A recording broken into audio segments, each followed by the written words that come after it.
This is a stimulus update and daily news report. Got a lot of important news to cover in this video, so it looks like we may be heading for a government shutdown. Republicans are planning to not fund the government unless the vaccine mandates are taken away. When it comes to the debt ceiling, I'll give you the latest update with that. Chuck Schumer said that the Build Back Better bill will have a set date to vote on. I'll give you the timeline and the scheduling of what's going on there. I'll give you the latest stimulus check articles like this. Stimulus update: will the Omicron variant necessitate a fourth stimulus check? Also this one: thousands of struggling Americans can apply for $500 stimulus checks before Christmas. Here's how to get yours. And this one: will you be one of millions of people who qualify for a $1,400 stimulus check in 2022? Also, I'll give you the latest update of how Omicron has hit the US. Hope you're having a terrific Thursday. If you appreciate the fact-based, fast-paced updates, hit the like button down below. Looks like Omicron has officially hit the US. One confirmed case yesterday in California. So first US Omicron patient was fully vaccinated and has mild COVID symptoms. So what was said here is Governor Gavin Newsom of California had a press briefing yesterday, Wednesday, and said the patient is age 18 to 49 and had not received a booster shot because they were not 6 months out from the original vaccination course. So they were within their second vaccination, fully vaccinated, but yet still caught Omicron. Let me know your thoughts on that down in the comments below. The person has mild symptoms, has not been hospitalized, and is improving. And Dr. Mark Galley, California's Health and Human Services Secretary, said that the fact that the patient is fully vaccinated and is improving underscores the importance of immunization. So basically pointing to the fact that the vaccination may not prevent transmission, but helps with the severity of the case. Let me know your thoughts on that down in the comments below. With someone fully vaccinated getting Omicron, is there any way of stopping this? Is it inevitable? Will the vaccinations help? Let me know your thoughts on all that down in the comments below. So here's a map of exactly where Omicron is in the world. So we have the US, we have Canada, Brazil, South Africa, Australia, a bunch of places in Europe. So I would say probably within a matter of a week, probably the whole world is going to get it. Let me know your thoughts on all of that. When it comes to the vaccines and what's happening, so new rulings halt Biden vaccine mandate for federal contractors and health workers. So the vaccine mandate, I think, was supposed to go in effect December 6th, I believe, officially for everybody. But a pair of rulings by separate federal judges Tuesday temporarily halted parts of Biden administration's mandatory COVID-19 vaccine policy for certain workers. So one ruling issued by Louisiana-based federal judge effectively blocked a vaccine mandate for health workers across the country at hospitals that receive federal funding. Second ruling was by Kentucky-based federal judge, paused the administration's vaccine mandate for federal contractors in Kentucky, Ohio, and Tennessee. So probably going to see more of this. I'll keep you updated on what happens with that. When it comes to the vaccine mandate and the government shutting down, looks like we may have some type of issue here. Take a look at this video clip right here. Conservative Republicans are throwing up a last-minute roadblock to the funding of the government, a demand that Democrats defund the president's vaccine mandate. Elon Moy joins us right now with more. And, it's always something, Elon. That's right. There's always a surprise 11th hour turn, Becky, and Congress has less than 48 hours left to find a way to keep the government open. The risk of at least a technical shutdown is rising because any one senator could drag out this process. Now, the two key Republican holdouts are Mike Lee and Roger Marshall, who want to ensure that federal agencies are banned from allocating money to administer or enforce these mandates. They have the backing of the House Freedom Caucus. It's calling on Republican leadership to use all procedural tools to deny timely passage of a continuing resolution, meaning Congress would miss its deadline. But many GOP lawmakers are not on board with this plan. Senator John Cornyn said nobody wins in a shutdown. Senator Mike Braun said it's silly we're even at this point. Instead, he's trying to build support for a vote next week to overturn the vaccine mandates through a process known as the Congressional Review Act. It only needs a simple majority to pass, though the president is all but certain to veto it. Now, still, Republicans may not even need legislative action to strike down these mandates. Several courts have already blocked them, including a requirement that ties vaccinations for healthcare workers to Medicare funding. So, guys, it is unclear at this point when Congress will vote to keep the government open. And, Joe, I got to point out that Republicans and Democrats still have not agreed on how long any stopgap measure should last. Back over to you. So we're getting really close to a government shutdown. Has to be funded by tomorrow, December 3rd. And now Republicans may have a 1-week government shutdown due to vaccine mandates. I guess we're going to see. We're going to know within 24 hours what's going to happen. Still no stopgap measure released, and for how long. I'll keep you updated with that. Let me get into stimulus check news for you. So, stimulus update. Will the Omicron variant necessitate a fourth stimulus check? So, over the past few months, we've had crazy inflation that wasn't enough to provide general federal fourth stimulus checks. Will the Omicron variant do it? I think if we have a lot of different shutdowns and lockdowns and things like that, that could necessitate fourth stimulus checks. But what are your thoughts on that? Still no general fourth stimulus check. When it comes to the petition for the $2,000 per month to every American, it is at 2,973,000 signatures. And here's some other stimulus check news right here. Thousands of struggling Americans can apply for $500 stimulus checks before Christmas. Here's how to get yours. So a lot of different states and cities are giving out their own stimulus checks, not so much on a federal level yet. So officials in St. Louis, Missouri say applicants for the extra cash can be submitted from December 18th. I went over this yesterday. So St. Louis, Missouri, giving out $500 stimulus checks, and applications can be submitted starting December 18th. So basically, there are a few requirements. You have to be a resident of St. Louis. You have to have 80% or below the median income in your area.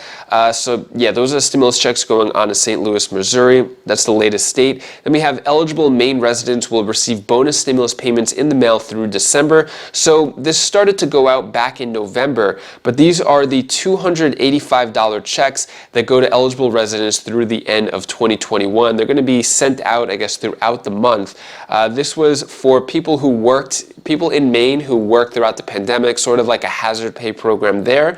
Then will you be one of the millions of people who qualify for $1,400 stimulus check in 2022? So basically, you could tell by the picture here, I've spoken about this before, if you've had a baby born in 2021, then you are eligible for the third $1,400 stimulus check for that baby. So that's what that is talking about there. Next, let's get into what's going on with the debt ceiling. We still don't know what's going on with the debt ceiling, and we have the deadline coming up, I believe, December 15th, but they're saying it could be, we don't know what's going to happen after that. Mitch McConnell leaves GOP dark in debt ceiling. Also, right here, debt ceiling talks amid political maneuvering. So basically, it's kind of being used as leverage as well, same as the government shutdown. Here is a video clip explaining the latest of what's going on with the debt limit. You don't want to miss this. Melissa, December 15th is the deadline that Yellen gave to Congress, and today she testified that she can't guarantee what will happen after that. There's $118 billion that's due to the Highway Trust Fund on that date. And just a few moments ago, the CBO forecast that if Treasury makes that payment, it may run out of money before the end of the month. Now, our own debt limit tracker with the Bipartisan Policy Center shows that Treasury is already in the yellow zone. It has just $269 billion in cash and extraordinary measures left. That's roughly enough to last about 2 weeks or maybe even a little bit less. But remember, this is a dial. It can move backward as revenues come in, and it can move forward as Treasury spends more money. And there are a couple of big bills that are due tomorrow, including $11 billion in veterans benefits and $6 billion each in military and civil service retirement payments. Now, Yellen has called for bipartisan support for raising the debt limit, and Democrats said that Republicans would be foolish not to listen. Nothing would deserve more disdain from the American public that if we, as the economy is recovering, were to kind of explode the hand grenade of going through the debt ceiling. Still, guys, both sides said that they are having useful and good discussions on the path forward. Back over to you. So if they don't raise the debt limit, will payments such as the ones to veterans retirement or to Social Security, will they stop as of a certain date? It's quite possible, Tyler. Yellen said today that those types of payments could be halted within a matter of days if Treasury does indeed run out of cash. The real question is, when exactly will that happen? And as our tracker showed you, it's a bit of a moving target that depends on how much money is coming in and how much money is leaving Treasury each and every day. There is a possibility that there is some wiggle room after December 15th, particularly if Treasury has the ability to delay that payment to the Highway Trust Fund. But it's unclear if they have that authority. So that's why Yellen said the guarantee is until December 15th. But after that, it's an open question. Seems like things just keep piling up. There's always something, and one thing piles up onto the next. Got a lot of crazy stuff going on right now. So when it comes to the Build Back Better, a lot of promises being made that it's going to be passed this month, but we've heard that so many times in the past. So what's the latest date and deadline there? So Chuck Schumer, Senate Majority Leader, eyeing Build Back Better vote as soon as the week of December 13th. Now, Build Back Better is probably going to take the back burner to government shutdown and the debt limits. Those are probably going to be top priority than the Build Back Better. Also, they have that defense bill that they're trying to go for. So when it comes to December 13th, it may or may not happen. So what it says here, as soon as the necessary technical and procedural work with the Senate parliamentarian has been completed, the Senate will take up this legislation, basically saying that the spending and climate bill to the floor as soon as the week of December 13th. I don't know about that. So look, if we look at this calendar right here, so we're just focusing on December. This is the last month of the congressional calendar. You could see House and Senate in purple are going to be in session until December 10th. So saying it's going to be taken up December 13th, probably going to do the debt limit and government shutdown or government funding for this week here. Which means that if it is December 13th, the House and the Senate are going to have to stay into their winter or their Christmas vacation, which, I don't know, they probably spent a lot of money on their vacations and second vacation homes, so who knows what's going to happen there. So December 13th is the latest date of when they plan on passing it.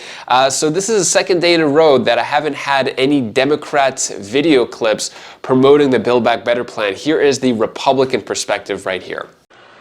Very good point from North Dakota Senator and Senate Banking Committee member Kevin Cramer. He joins me right now. Senator, it's good to see you. Thanks very much for being here this morning. What was your takeaway from that? You had great questions. She reiterated her claim that this Build Back Better plan is fully paid for. The CBO estimates that it would add $367 billion to the federal deficit over 10 years. And Senator, we had Maya McGinnis on this program who told us that the cost of this plan is actually $4.9 trillion, not the $1.7 trillion that the Democrats are calling it. Your takeaway from yesterday's testimony? Well, thank you, Maria. Frankly, I thought Secretary Yellen, she's doing her best to spin this thing, but you're exactly right. Both Penn Wharton, at least both Penn Wharton and the Council for Responsible Government Budget have both analyzed this Build Back Better plan. And remember that the $1.7 trillion cost is based on things like the child tax credit, for example, expiring after 1 year, or the child care tax expiring after 1 year. Well, we all know that's not going to happen, but this is the budget trick that they use. They pass a 1 year bill and pay for it over 10 years, so it looks like it actually balances or it's actually paid for. So you're right, we're talking about something between $4.5 and $5 trillion over the course of 10 years. And then, of course, that it becomes permanent. I mean, it's not just 10, it's 20, it's generations. It changes, fundamentally changes America, which is what they want to do, which is why we've got to oppose it. So what happens with this bill? I know that it includes much higher taxes. What's your timing? Schumer and Pelosi want to get another vote in the books by Christmas, certainly. December 17th, I'm hearing, is the date that they're talking about. Will they be able to jam it through? Well, that's up to a couple of key Democratic senators. Obviously, we all know Joe Manchin, Kyrsten Sinema hold a lot of the cards. I don't think either one of them's in a transaction mode, frankly. I think they want a better bill if they're going to vote for it, and thank goodness for that. Any one senator can hold it up. As you know, all 50 Republicans oppose it. So the timeline really depends on at what point do one of them, or do both of them, or all 50 Democrats say, okay, this is good enough now. And to your point about the cost, see, these are the things that every day this thing hangs out there, Maria, it becomes less popular with the American public. It becomes less tolerable for common sense thinking people. As we are now, according to Jay Paul yesterday, going to retire the word transitory, the inflation situation makes it more difficult to do this, because I don't care what anybody says, this is going to add to inflation. You can't put several trillion free dollars out into the market, especially in an already expanding economy, and expect the cost of things to come down. It just doesn't work that way. So I actually think that we're getting closer to a longer pause, and the longer the pause, the less likely it gets done at all, in my view. Let me ask you about some of these nominations. I want to get to the Richard Cordray idea in a second, but first let's talk about Saule Omarova. Is it fair to expect that she's not going to get through the Senate in terms of being nominated as the comptroller of the currency position? Given the fact that we're not hearing anything about it, are there votes for her in the Senate right now? This from the woman who said she wants oil and coal companies to go bankrupt, and she also wants the Federal Reserve to federalize our private bank accounts? And those are only two of dozens of bad ideas that she has promoted to the committee, and of course in her academic writings over the course of time.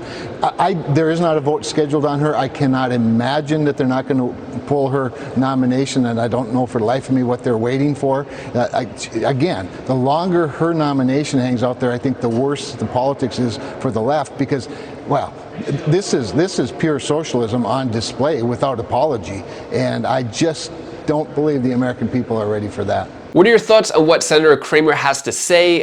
So that is all the stimulus news I have for you today to hopefully brighten your day a bit. Here's my daughter Bella's tip of the day.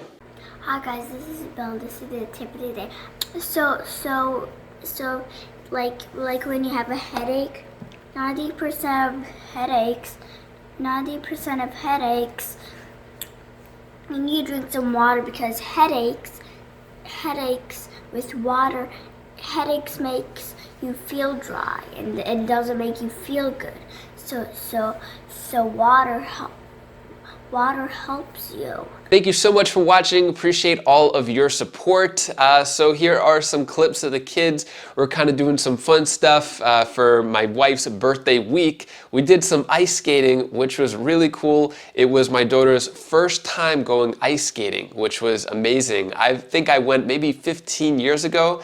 I was very rusty. My wife was doing much better than me. She went a couple times in her life, but it was a great family experience, and yeah, we had a good time going ice skating.